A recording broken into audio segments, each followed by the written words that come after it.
and welcome. This is another great episode of Enterprise Friday, reaching you from Enterprise Television from the economic capital and hub of Nigeria, Lagos. My name is Henry Igwebike. I will kick off today with our newspapers, and right after that will be our main conversation also for today. Please do well to be part of what we do.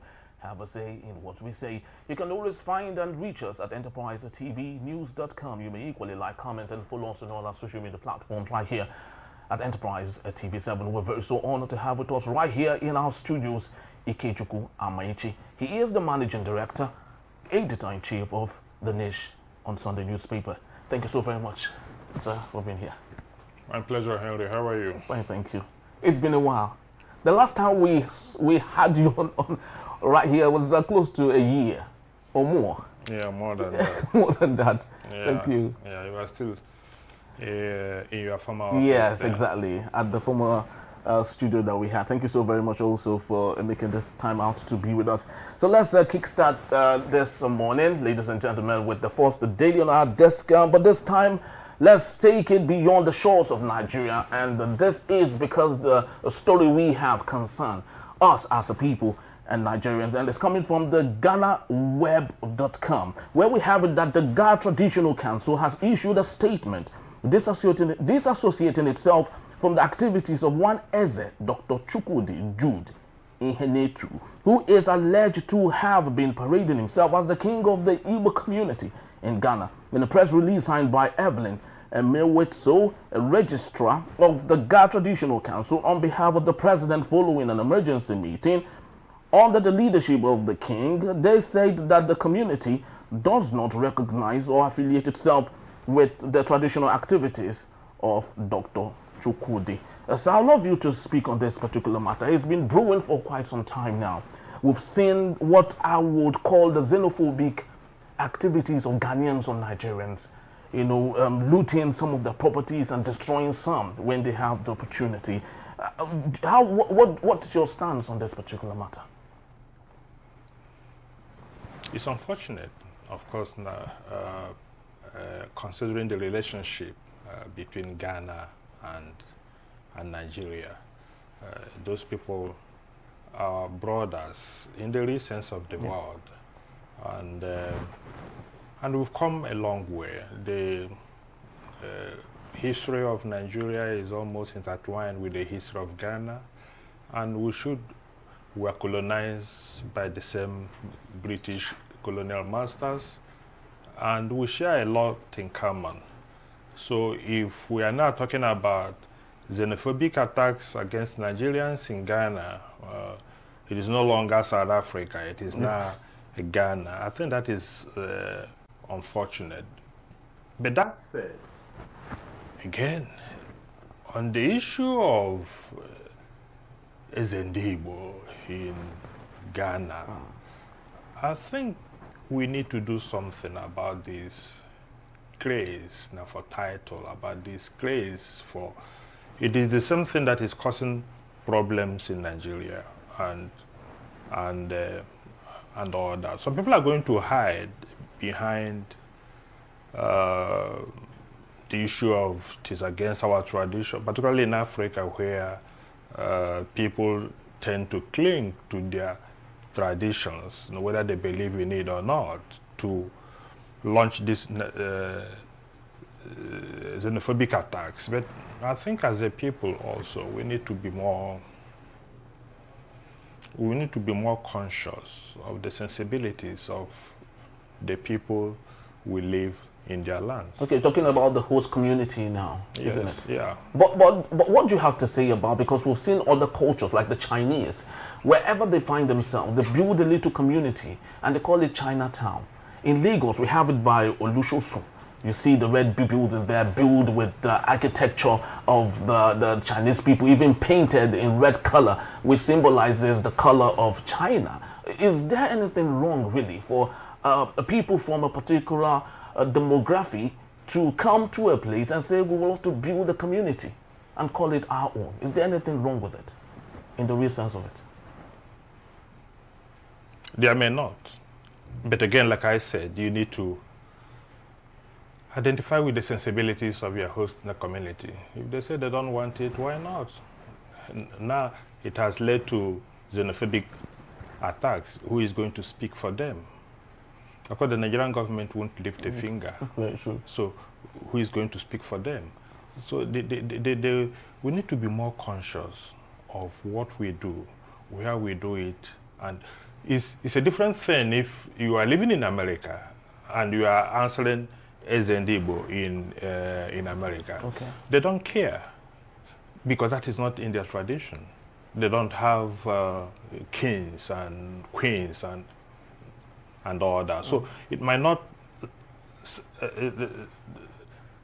strike them as it has struck the Ghanaians in the community that we are talking about. Because they actually see it as domineering. The Igbo people are coming to dominate them. They're coming to take over their land. And it's been stated that this Dr. Chukwudi bought about 50 hectares of land that he desires to build a community. And the truth of the matter is, he bought those land. It wasn't acquired under duress. So is this more of envy? Is it more of the inferiority complex of the host community? Like I said, it may be all of the above. Okay. But even if you come back to your own country, these people who are attacking Igbos everywhere, the properties that all of them were bought, none was confiscated. For instance, if you come to Lagos State where you live, I've not seen an Igbo man who is on Omonile. Very true. They buy their land, they buy all those things. Yet at the end of the day, so much noise is being made about Ndi Igbo wanting to take over their community, Ndi Igbo wanting to take over their state, Ndi Igbo wanting to take over their tribe, for whatever it is worth. We need to introspect as a people so that we don't put ourselves in harm's way at any given point in time. Look, we can adduce all the reasons why what the Ghanaian community is doing is wrong. And in a sense, it is wrong. Yeah. But at the end of the day, who lifts a finger for you? The Nigerian government is not going to do that. It's not. I can assure you. Not with the present xenophobic feelings also against us in our own country.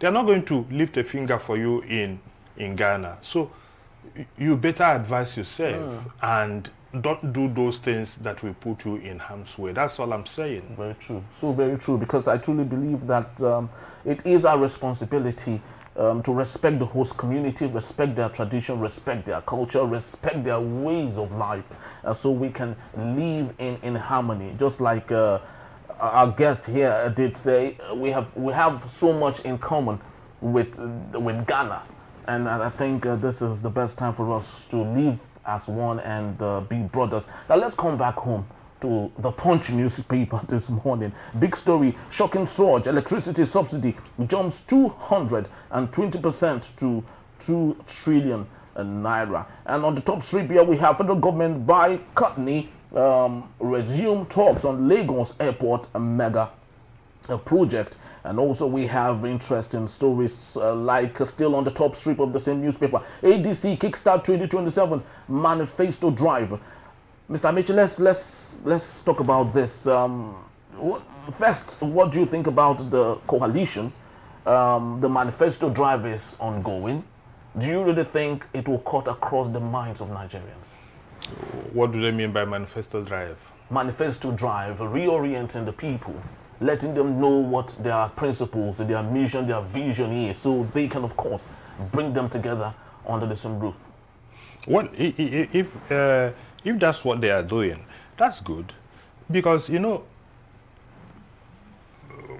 part of the deficit we have in this so-called democracy is that the political parties cannot be distinguished ideologically. It is almost impossible to say this is what PDP believes in, or this is what APC believes in, or this is what ADC believes in, and this is what they are promising the people that they're going to do. When you have issues or things like that, clear-cut ideologies, clear-cut programs, then the people will be in a better position to make a choice, to say we are going for party A or we are going for party B because of this and this and this. But where there is no line at all dividing, not even to talk of a thin line, where there is no line at all dividing the political parties, they are only vehicles of convenience for those who want to ride to their political destination, which is public office. Then it becomes almost impossible to know what you are voting for and why you are voting for that person or that political party. So it is, and that's why it is easy now for politicians to prostitute, as it were, politically. Today they are in APC, tomorrow they are in PDP, and next tomorrow they are in ADC.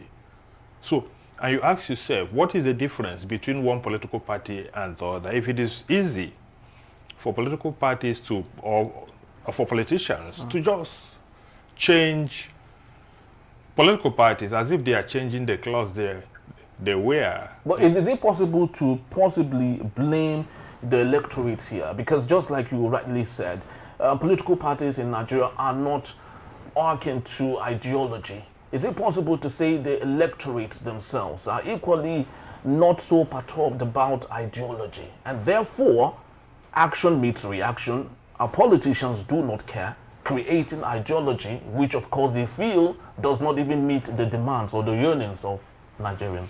It goes beyond what the electorates want or do not want. The truth of the matter is that do the electorate, do they even have a choice? Look, I was also making this explanation the other day on another TV station, and I was saying that the democracy is a process. The periodic elections we have here every 4 years is only part of the democratic process. It's only part of the electoral process. There is what we call the primaries and all that. INEC starts registering voters, and so one stage leads to the other. Now, let's take for instance, they just concluded Lagos State local government election. Who were the candidates? Who selected them? So where a group of people, only one man, decides, like the Minister of the Federal Capital Territory will tell us that all the people who contested the election in Rivers State when he was governor, that he bought funds for them. So only him decided who was going to run for election. So you bring candidates and place them on the ballot. At the end of the day, the electorate have a fait accompli. They don't even have a choice. But that is for their own party. That was a primary internal belief that they had. So the electorate had the choice. Why not we believe it's because other people or opposition are not coming forward? Because everything Yesom Wike said at the time was because he was with the PDP. So the question is, don't you think that the people have refused to provide for themselves alternatives and therefore have no choice but to go for what they can see? Does your constitution provide for independent candidacy? No. So the same process that takes place in APC is the same process that takes place in PDP. The people have no place in Nigeria's democracy. That's the point I'm trying to make. This is the only democracy I know of.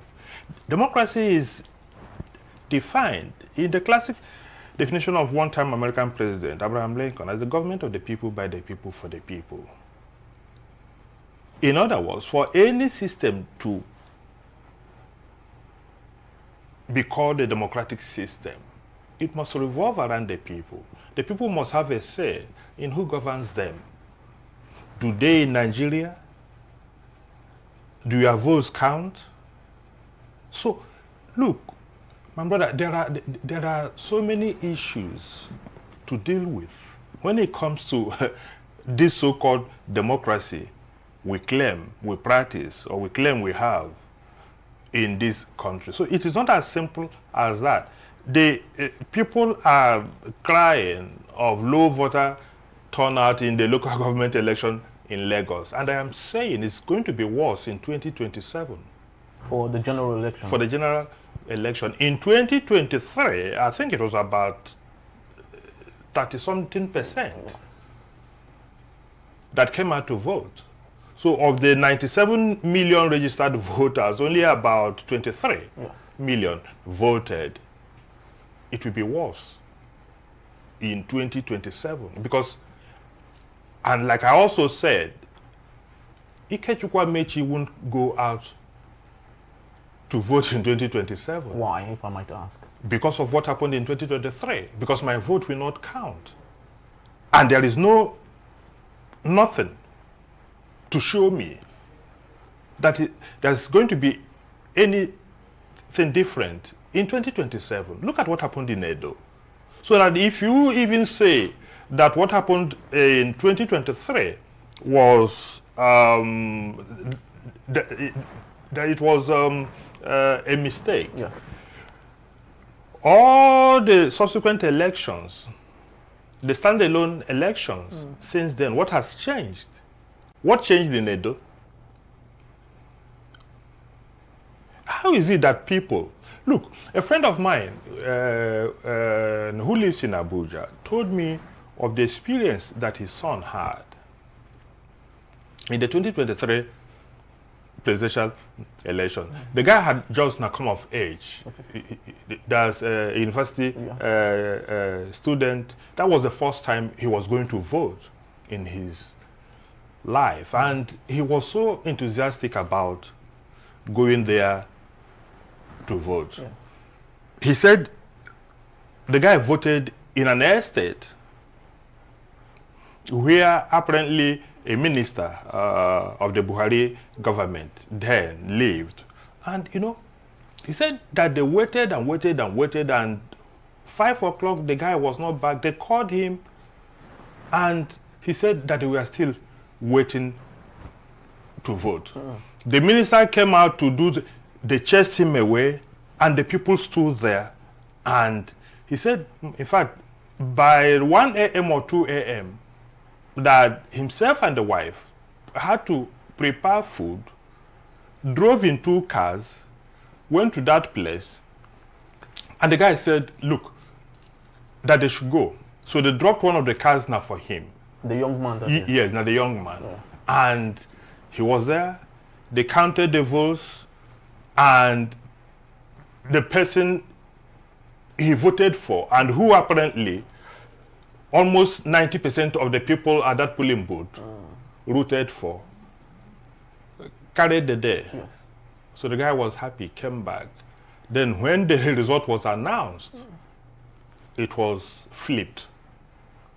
The person they rejected was, he said the guy cried all day and said he was never ever going to vote in Nigeria again.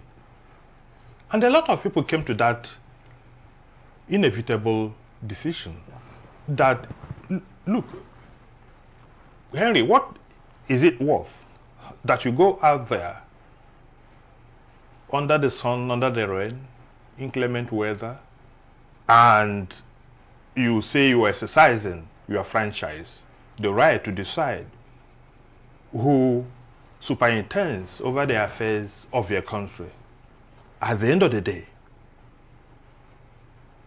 the result that was announced at the polling booth, and everybody goes on with that result, what will be announced by INEC later will be a different thing altogether. And you are, if you complain, they say go to court. And you go to court, of course, you know what the outcome is going to be.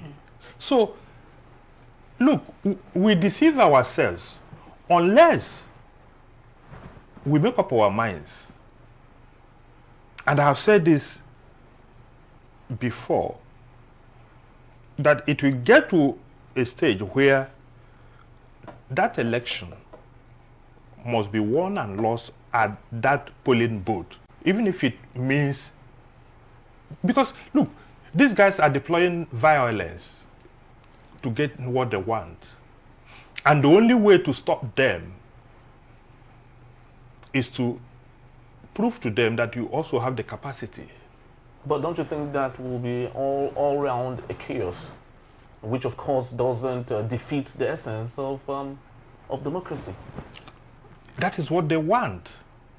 So how do you stop them? How? Because if you don't match them, there must be deterrence. If you don't deter them, they will continue doing what they are doing. And every 4 years they call you out. They spend billions of naira. So which means that if we allow this slide, we would keep having the worst of us leading the best of us. Is that what you see when you look into your crystal ball, political crystal ball, that is? Well, you've answered the question yourself. Because at the end of the day, you see, Nigeria is about the only country where those who superintend over your affairs are people you can't vouch for in terms of character, where they are coming from. How is it that a preponderance of your political office holders in Nigeria are people who don't have certificates, where they claim they schooled? You go to that place, it is not true. People who, look, things are wrong, terribly wrong with what we do here. And you know, people tell you, let sleeping dogs lie and let's move on. We moved on in 2023. Where are we today? But if I might ask, let's maybe, if possible, for the little time we have, look back to how all of this happened. What do you really think, and where do you think it all started from? Is it from the Fourth Republic, the Second Republic, the Third Republic? We are currently with the Fourth Republic. Where do you think, and who do you think dropped the ball the first time? It started right from the First Republic. It has always been there. But the reason is that it only gets worse by the day. Of course, don't forget that what led to the coup and led to this was the outcome of the I think the 1964 or so general elections. Elections, yeah. The corruption and everything that went down with it. In the West. Yes. Don't forget Operation Waitier and all that. Don't forget that the young army officers who staged a coup in 1966, 15th January, that the only reason which Babangida has confirmed in his recent book, that they said that we are going to bring out Obafemi Awolowo, who had been imprisoned by his political rivals in 1962, to bring him out of prison and make him the prime minister. So it was the political corruption of that era that led to the coup. Second Republic, it was also the crisis in the same Southwest, where Aken Omobiro and co won elections, or were declared winners of elections that the people felt they did not actually win. That was why Buhari and co struck on 31st December 1983. So, and in this Fourth republic, we have also seen the trend that it is not changing. Instead, it is getting worse. But how can we get it better? Because for every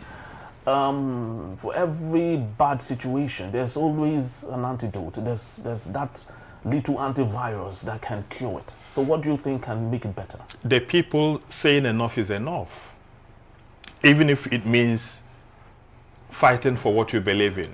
Because if you believe... So when you mean fight, exactly what are you talking about? Is it intellectual fight or what fight? Is it the physical fight? All manner of fight. Look, the only way you can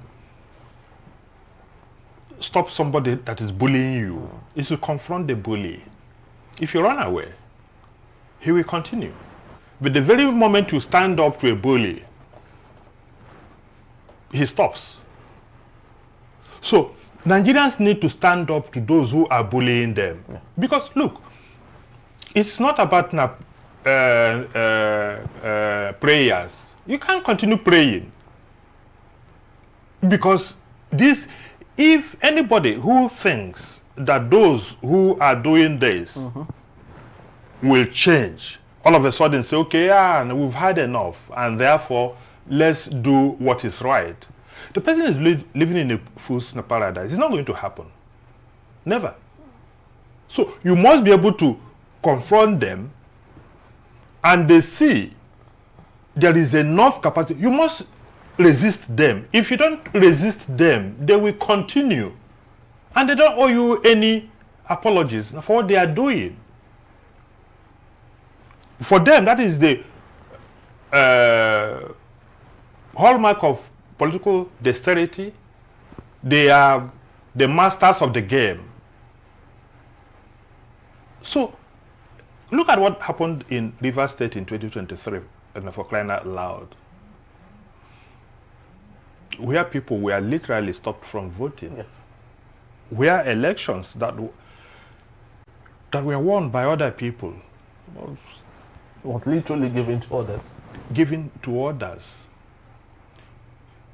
The impunity. Americans now call it in your face. And you are told to go to hell. Well, this is all very synonymous to what Rotimi Amaechi said. He said the reason why people like them, the elite, continue to do what they do is because the people have not stoned them. That if we stone them, that they would stop. Unfortunately, the same Amaechi who had said this is not yet ready to change. I do not know if anytime he gets that opportunity, if he would do in accordance to what he has advised other people to do. But I would love you to speak to this matter just before we leave it for this particular segment. And it's coming from the Guardian newspaper. The man, Buhari, live legacy, controversies, and I would love you to see this. 12 million votes left behind. Muhammad Buhari, late president, is notable for the 12 million votes he had always, gone home with at every point he contested. And it has been said now, 12 million votes left behind. Who do you think that possibly would be bequeathed to? Unfortunately, nothing about Buhari ever changed until he died. Of course, he had 12 million votes. He had 150 cows that never increased, never decreased. In all the years that we knew him, it is only those 150 cattle. So these fabled 12 million votes, assuming, without conceding, that there are actually 12 million people out there who are rooting for Buhari at every point in time, I should think that now some of them could have died since 2003 when he started claiming that number. Because I think that this number came up after he contested the 2003 presidential election against President Olusegun Obasanjo then. So, but it continued till 2011, 2014. That is what I'm saying. Yes. That it started that time. And if you look at it, that's how many years ago? 22 years ago. Are we saying that none of those 12 million people have died? Are we saying that none of those people took the decision that I have taken not to vote because it doesn't make any sense? Are we saying that no new people have been, because those who were even born in 2003 as of today will be 22 years, so they have also come of age and they can vote. Are we saying that no new people have been recruited into this? So that I don't want to believe that there is, or there are 12,000 people out there, 12 million people out there who are waiting to be inherited as part of the decision. But of course, that the politicians are a special breed, particularly the Nigerian politicians. What they are struggling, what everybody is struggling, is to inherit that phantom 12 million votes that Buhari left behind. Even all these razzmatazz being done by President Bola Ahmed Tinubu to create a godlike image of Buhari in death. It is towards the target, towards what? The 12 million votes. Targeted towards those million votes. The Atiku Abubakars, the Malameru fights from the north are also positioning themselves. Because this brings me, because this is more like a metaphor, and metaphorically speaking, Buhari, either we like it or not, has left a very big vacuum. Now, the north of Nigeria, before now, when Buhari was still alive, saw him like that symbolic value proposition that they all rallied around. Now that he is gone, I would love to believe that is what they're talking about now. Who do you think is best fitted to wear the Tuga? Who do you think the northern part of Nigeria would love to listen to? Is it the Atiku Abubakar? Is it the El Rufai? Is it the Kwankwaso, which of course everyone has said is more relatable to the people of Kano? Now that particular vacuum, which everyone is jostling for, who do you think the North would love to rally around with what you see? It is difficult to say because, again, whether you like Buhari or not, Buhari came along with a whole lot of value propositions that none of these people could exactly fit into. Not Atiku Abubakar, not El Rufai? None. Buhari was a combination of so many things. His religious zealotry, his so-called honesty, identifying, in quote, with the poor masses. So the Talakawas saw him as one of their own. Now, is it Atiku Abubakar or is it Malam Nasri El Rufai? Nasri El Rufai may inherit the religious descent of Muhammadu Buhari. He may also inherit the Fulani irredentism of Muhammadu Buhari, but he cannot be said to be a descendant of the Talakawas. Okay. He does not. So Buhari had so many things that made the Buhari a phenomenon that nobody that I see today has all those qualities in one. Okay. So each person will grab whatever he can. If Northerners are going to rally around any of them, it will be on the basis of let power come back to us. Don't forget, that was also what happened in 2015. Jonathan broke a gentleman's agreement that he was going to do only one term. And because of the sentiments surrounding the death of Umaru Yar'Adua, so people said, okay, let us allow him to do another term so that he can do his own term, so the power comes back to the North. And Jonathan agreed. In 2015, he reneged. That was what united the North behind Buhari. So don't you see that in 2027, knowing what President Bola Ahmed Tinubu is making rounds with, we can see the increasing level of nepotism as made possible with his administration, and lots of things that the North are not so very comfortable with. It may not necessarily work that way, because the circumstances are not the same. They are different. Like I explained, what happened in 2015, if you ask me, the North had genuine grievances. Okay. And they rallied round the only man they thought already had 12 million votes. So it was what it was. But now, yes, the North may not feel comfortable with what Tinubu is doing, but going by the unwritten agreement, which is the way power should rotate, North and South. Buhari did 8 years, for crying out loud.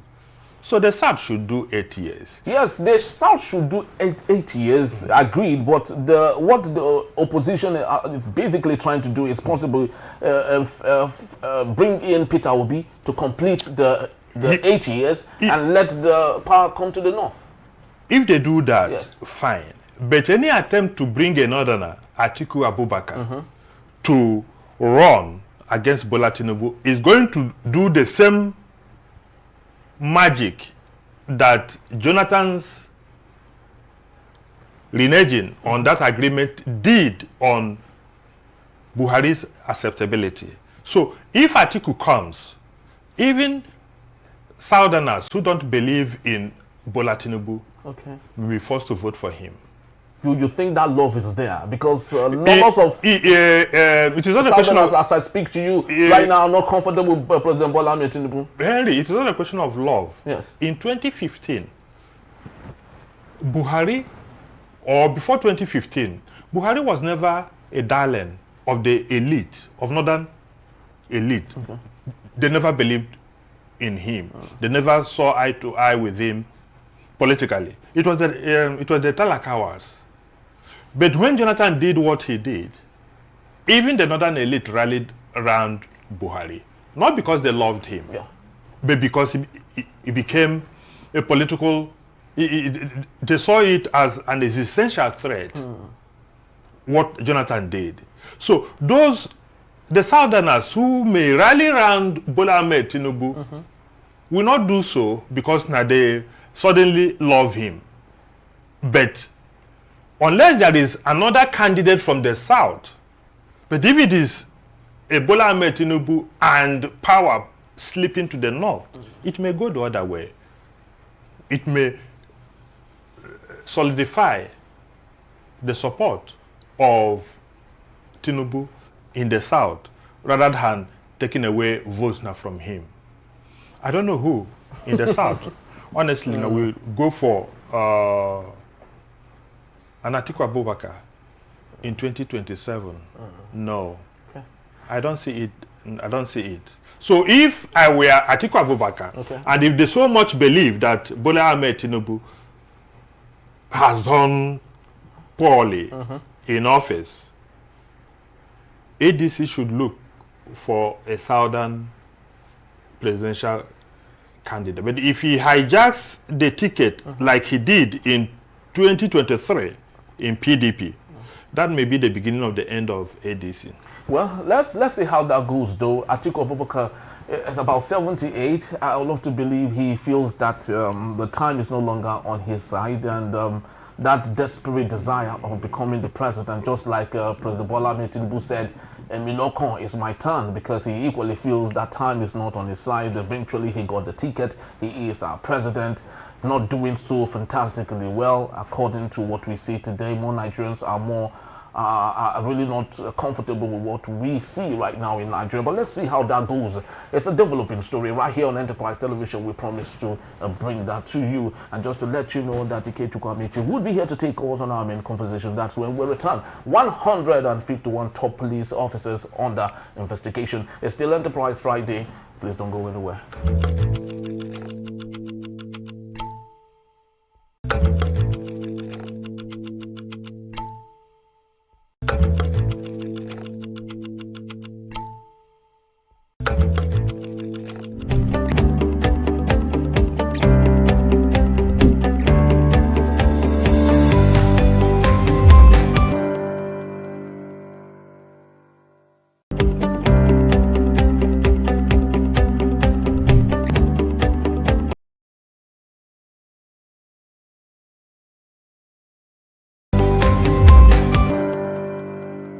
So very much for being back, and if you just joined us, this is still Enterprise Friday, reaching you from Enterprise Television. Let's head straight to our main conversation for today. In a bid to strengthen internal accountability and uphold professional standards, the Nigeria Police Force has summoned 151 senior officers to appear before the Force Disciplinary Committee, FDC, over various pending disciplinary cases. According to the Force Public Relations Officer, ACP Muyiwa Adejobi, the disciplinary hearing began on July 14th and will run through July 25, 2025 at the Force headquarters in Abuja. The FDC, responsible for handling allegations of misconduct and ethical violations among officers from the rank of Assistant Superintendent of Police and above, is conducting a comprehensive and transparent review of the cases. The officers drawn from different commands and formations across the country will be assessed in accordance with established police disciplinary protocols before final recommendations are made to the Police Service Commission. Inspector General of Police Kayode Egbetokun reiterated his administration's zero tolerance for indiscipline and misconduct, stressing that the police force remains committed to professionalism, accountability, and public trust. He noted that the disciplinary process demonstrates the force's dedication to upholding internal integrity and the rule of law. As they have with me, Ikechukwu Amechi, thank you so very much for hanging on, sir. We truly do appreciate you. The pleasure is mine. Thank you. So let's get talking on the police force. I'd love to start by saying, interestingly, activist Omoyele Sowore would be going out on a protesting for the welfare of the Nigerian police force officers, the rank and file, who are most affected when it comes to their formation and everything that concerns them. You go to their barracks, it's looking very shabby. It's not a place anyone would love to call a home and all of that. Now, do you think that what we have from our reportage is stemming from that? This is more like an institutional corrosion that we have. Do you buy that submission? Well, the story said 151 middle-ranking officers are going to face disciplinary measures. The Force Disciplinary Committee, which is an internal working mechanism of the police force aimed at cleansing, as it were, so what they think. An 11-day exercise that will start from July 14th to July 25th. So the idea, like they stated, is to enhance professionalism, stamp out corruption, and all that. But Henry, you see, this is only but the tip of the iceberg. What do you mean? that the police public relations officer announced this with all amount of fanfare is to tell the people that, look, we are doing something. But at the end of the day, yes, it is good that the police is doing something internally to do the cleansing. What needs to be done is a comprehensive police reform that will go a long way. I said it is the tip of the iceberg because of the 300 and something thousand workforce of the Nigerian police. If you do a real forensic investigation analysis, over 100,000 will also be facing this same Force Disciplinary Committee, FDC. So 151 is simply an infinitesimal part of the problem we have in the system. And why comprehensive police reform? Look, there is public distrust, overwhelming public distrust. There is corruption, and there is impunity. There is lack of accountability, and the way police people treat Nigerians, they do that as an adversarial force instead of the main internal security force that we have that should have a better working relationship with the people. But do you think this comes with the job itself? Because this is not peculiar to us. Across the world, it's the same story. In the United States, you still see the same thing. You see policemen, doing all sorts of things. You can see the Black Lives Matter issue was made possible as a result of a police officer who was overdoing what he was sent to do. So is this a symbolism of what comes with the force, with the job itself? And maybe is it possible to domesticate it so we can solve it from our own confine? Of course, we should solve our problems internally. Of course, that's why I'm talking about a comprehensive reform. It is not something you do just that you are putting 151 middle level officers, subjecting them to this Force Disciplinary Committee, and you think, it is El Dorado. After that, we're going to have a police force that we can now say is living up to expectation.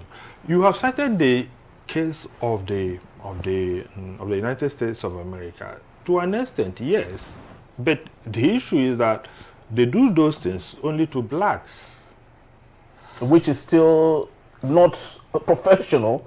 Which is no matter the race it's been mated on. I agree. Yes, I agree. Which is not professional. But the reason is that it is not as widespread as the human rights abuses that we have here. You need to go to a police station to see how people are abused. In Imo State, there is a police base called Tiger Base. Henry, if you go there and come out alive, you thank your God. People are reduced to subhuman level, subjected to all manner of indescribable indignities that when they come out, they never remain the same again until they die. So the level of human rights abuses and the corruption in the system goes beyond this 151 middle-level officers. So what we need is a comprehensive police reform that will also not only look at the bad side, but also, like Nashawere was not saying, the police officers also, they need to have better service conditions. Of all the security services, I think they are about the worst paid compared to the military, compared to DSS. They're about the worst paid. Have you been to their barracks?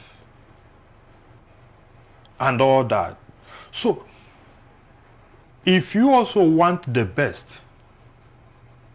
out of our policemen, then their welfare must be taken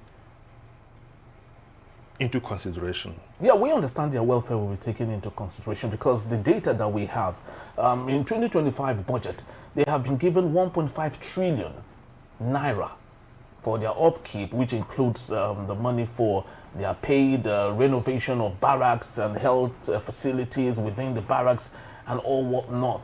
I think the federal government is doing what it should do, but those at the top echelon are those who are complicit to some of these things. So don't you think we should be looking at that pedestal? If we can purge that out of that system, then maybe possibly it will trickle down to the man right there on our street collecting 50-50 naira. Of course, that was what I said earlier. I said arraigning or disciplining 151 people is just the tip of the iceberg, because the corruption is endemic. It runs far deeper. It goes from, don't be surprised that the 50-50 naira the policeman on the street is collecting does not end up with him alone. Okay. He submits to his superior officers, to the DPO who sent him out. Okay. From the DPO, he goes to the commissioner. And from the commissioner, he goes up there. And that's why in promotion, if you are a good boy, quote, yes, you are sent to places that are deemed lucrative. If you're a bad boy, you are sent to places where you could stay a year without getting one kobo. So the man on the street who, of course, the ordinary person like you and I see every day, they are definitely not the issue. The issue is that we have a system that is inherently corrupt. Yes, even if we say that the money voted for the police is not adequate, but even the little they get, the little again in quote, what are they doing with it? And who is being held accountable? You can't go to a police station. If you have a case now and you call the police, or you have some people intruding into your property and you call the police, they may likely tell you to bring fuel money because the car or the van has no petrol. You can't give a divisional police officer an allocation of 30,000 naira every month to fuel all the vehicles in his division and think that it will work. Of course it won't work.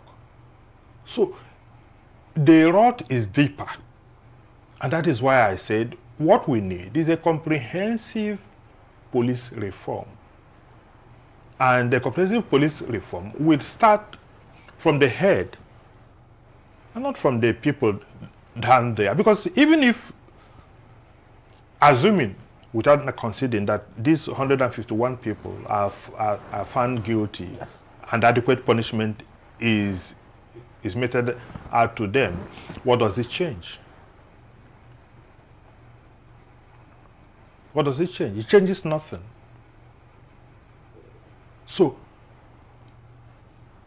yes, it is a good step in the right direction. At least they are being subjected to a disciplinary measure that will entail they are defending themselves if there are allegations against them. So to that extent, fine. It's like trying somebody or the room trial. There are opportunities for you to say, this is what you are being accused of. What do you have to say? And you say, this is why I did this, or this is why I didn't do that. And even after the Force Disciplinary Committee has finished with its this thing, it will be referred to the Police Service Commission that will take the final decision, either to say, okay, you've committed no crime, or you've committed a crime, the punishment is dismissal, or you've committed a crime, the punishment is reduction in rank, or whatever punishment that is deemed fit for the gravity of the crime they have been deemed to commit. But it goes beyond that. What is ailing the Nigerian police force is not 151 people. It is a systemic rot that needs comprehensive reform. And I am saying that this reform should also include not only looking at the infractions, the corruption, the abuse of human rights, the lack of accountability. All these things are there. And it is these things that are fueling public distrust of an institution that should be their best friends. There is this police, the police is your best friend. Ideally, it should be so. Because when you run into a problem, the first people you call is the police. When you are driving on the road, a lonely stretch of road, and you see a police van parked now somewhere, it gives you a level of confidence that it is safe. So the police, ideally, is our best friend, because that is the institution. Don't mind this one, they are bringing the military into internal security. They say everywhere now you see soldiers. That is the responsibility of the police. I'm very excited you talked about the comprehensive police reform, but do you think that IGP Egbetokun should still be there heading the Nigerian police force? Remember, he is due to have retired, but he has still maintained there. Lots of things have changed according and as a result of the interest, the political interest that President Bola Ahmed Tinubu has for him. Do you think Egbetokun should still remain there if really this comprehensive police reform should be attained to? It is Egbetokun's continued stay in office is part of the whole lot of impunities that have come to characterize the presidency of Bola Ahmed Tinubu in the last 2 years. Of course, the law has not been changed. IGP is over 60 years. Yes. So his tenure ought to have ended. Yes. It is explicitly stated in our ground norm, either 35 years of service, or if you are 10, 60 years, whichever comes now first. So for them to now say that IGP's this thing is tenured, and therefore because he has a 4-year tenure, that he can't go, is simply the political system trying to be smart by half. And like you rightly pointed out, that also helps in eroding the esprit de corps in the service, because his continuing in office is also going to affect the upward movement of other officers. So people have gone to court, but again, what does it matter if you go to court in a country where impunity reigns supreme and nobody listens to what the courts are saying? And it's not only him. I think the tenure of some other people have also expired, and the man unilaterally continues to extend, because those are the people he can trust. Those are his people. And that's part of the things that have gone fundamentally wrong in this country since the Buhari days. Buhari appointed into office those he can trust. Buhari is also appointing, Tinubu is also appointing into office those he can trust. From his region. And those he can trust are only people from his region, yet he's the president of Nigeria. Federal Republic of Nigeria.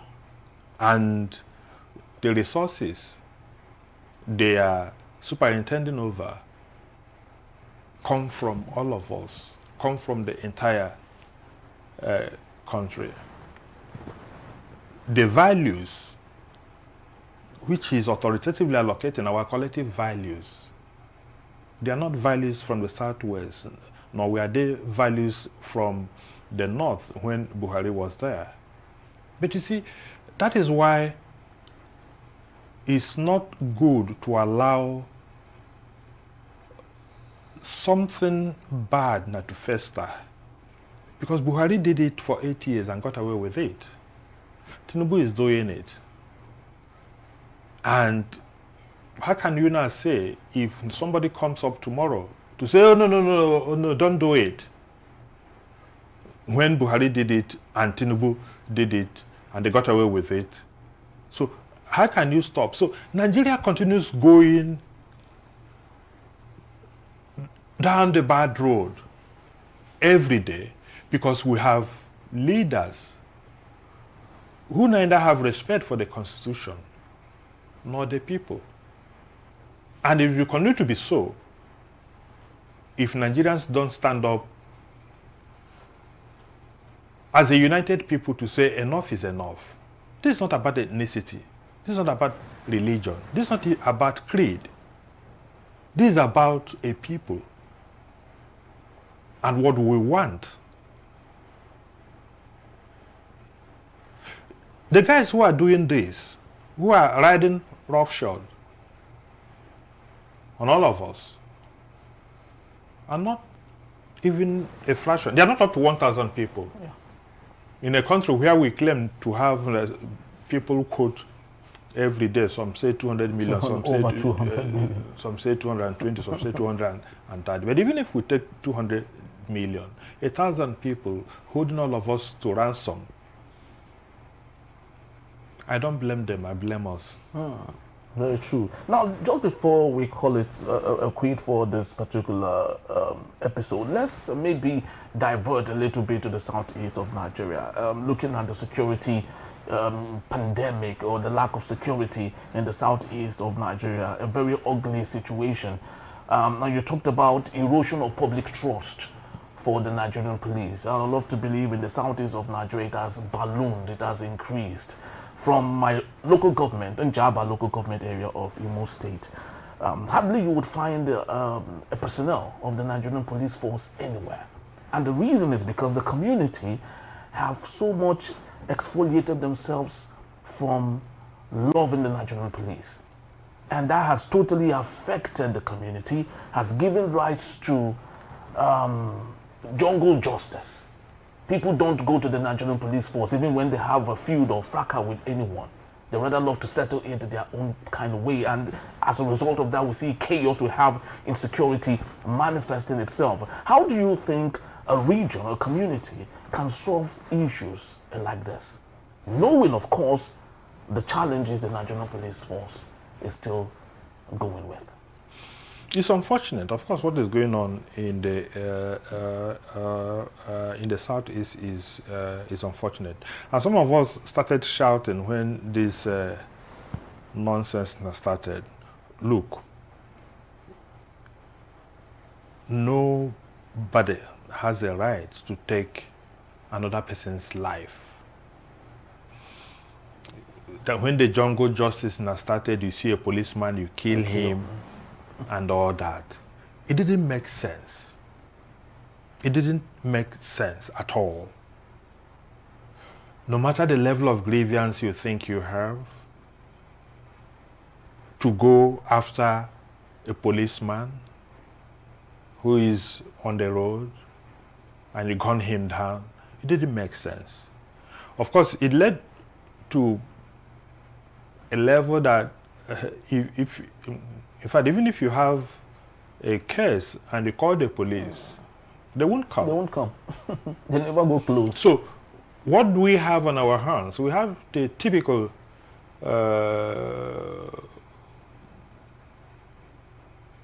Obesian state of nature, where life is brutish, nasty, and short. There are so many places in Olo that people don't go home again. Yes. What we have is jungle justice and all that. That can never solve problems. It can never. Whatever is the issue, whether it is that you are fighting for Biafra or you are fighting for anything, that level of bestiality does not take you close to whatever you claim to be fighting. Instead, the society goes to the dogs, because at the end of the day, all the young people have fled. Yes, literally everyone, everywhere. So, how can a community develop when people are deserting in droves because of insecurity? So, there is, even if we say there is public distrust, there is corruption, there is this, and you can say 1,000,000 things about policemen. Their penchant for abusing human rights is legendary. I agree. But that does not give anybody any license to kill, wantonly kill policemen, because the more you do it, the more you also leave your communities very, very vulnerable. Very true. So it's a problem. Unfortunately, the political leadership that we have in Imo State right now, I'm not too sure they are doing what they ought to do. I'm not too sure they are calming nerves. I'm not too sure they are doing things that will make the situation better. All I can do here is to appeal to our youth that route is a very wrong route. Don't go killing security people. If I don't go taking the life of anyone, why? You see the level of atrocities that are being committed, and you ask yourself, why? People will go to a beer parlor and gun down 20 people. And you ask yourself, what are they fighting for? What is cult-related violence? What is it all about? What is rituals? What is it all about? the Igbo man is a better person. Very true. Very so true. The Igbo man is a better person. This was not how we were, and it does not reflect who we are. So all those behind these atrocities should refrain and behave as human beings created by God. The society can never benefit from the level of mayhem that is going on in the southeast, particularly Imo State right now. And do you think the quest for a successional state can be achieved without necessarily having to shed blood?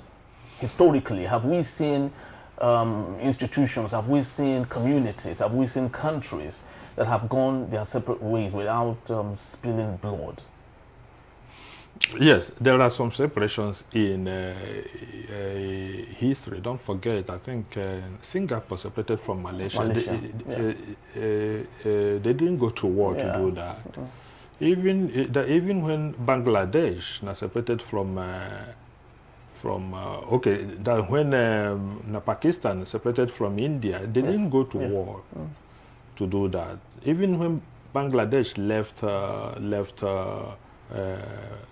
Pakistan, they didn't necessarily go to war. There are places where people have separated amicably without going to war. But even if we say, look, what pains me with what is going on in the southeast is that, what is the end game? What do these people want to achieve?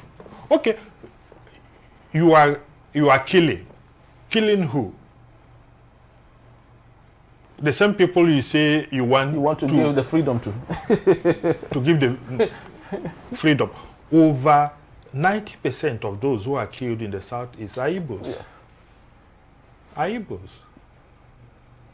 So what's the point? So which means Chukwuma Soludo was the professor was right when he said that according to his research, that lots of people who commit criminalities are Igbos and not the so-called Fulani herdsmen. He's right with that statement. Chukwuma Soludo is the governor of Anambra State. He must have his security report from which he said what he said.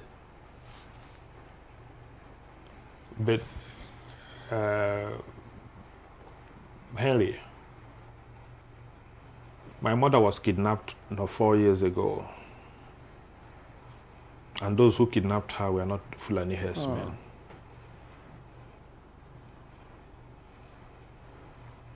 People came to her living room to pick her up and kept her away for about 5 days.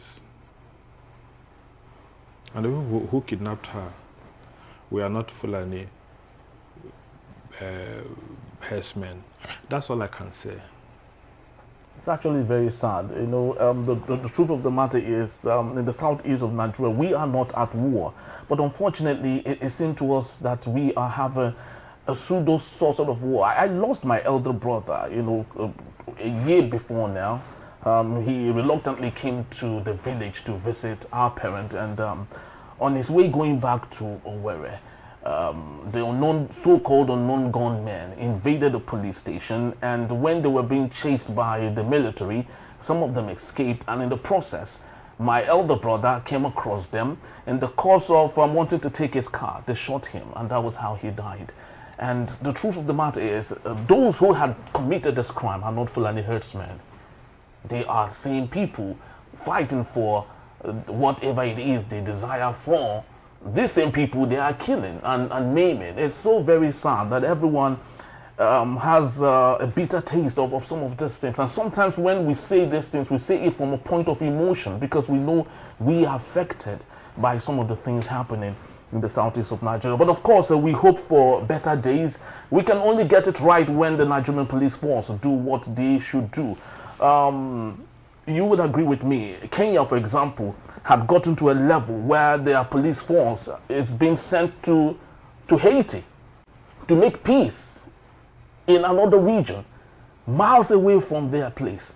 Do you think, in our last closing remark, do you think we'll ever get to that point where the Nigerian police will be sent on a United Nations assignment, just like Kenya has done with going to Haiti to bring peace? But we started doing that before Kenya. Kenya is a recent development. Go and check Nigeria's checkered police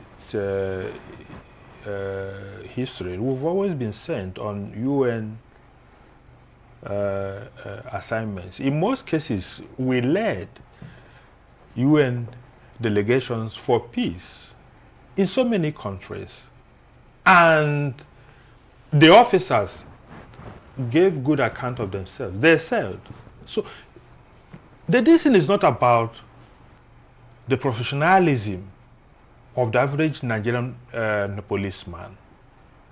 The problem is the rot in the system, the systemic rot. And that is why when they go out, they excel. They are given awards.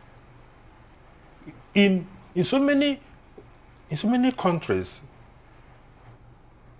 Nigerian policemen have excelled in UN peacekeeping operations. In many countries, the officers who participated in those operations were given awards because of their exemplary professionalism. So how is it that when those people come back here, they behave differently? So it is the systemic rot that we are talking about. So Kenya is not doing anything new. Okay. It is that our system continues to fail our people. Very so sad. We have to leave it at this particular point, and hope that we would see better days going forward in Nigeria. Without peace, no foreign direct investment would come, and peace only comes when the Nigerian police force, especially in Nigeria, is taken care of. So we work and we hope for a better days for the Nigerian police force. And that's about the time we have. Love to say thank you so very much, Ikechukwu Amici, for being here. I truly do appreciate you, sir. My pleasure. Thank you so very much. Just indeed having a wonderful conversation with you today. And that's just about the time we have. Please do well to visit us if you may. You can always find us at enterprisetvnews.com. You may equally like, comment, and follow us on all our social media platforms at Enterprise TV7. I am Henry Igwe.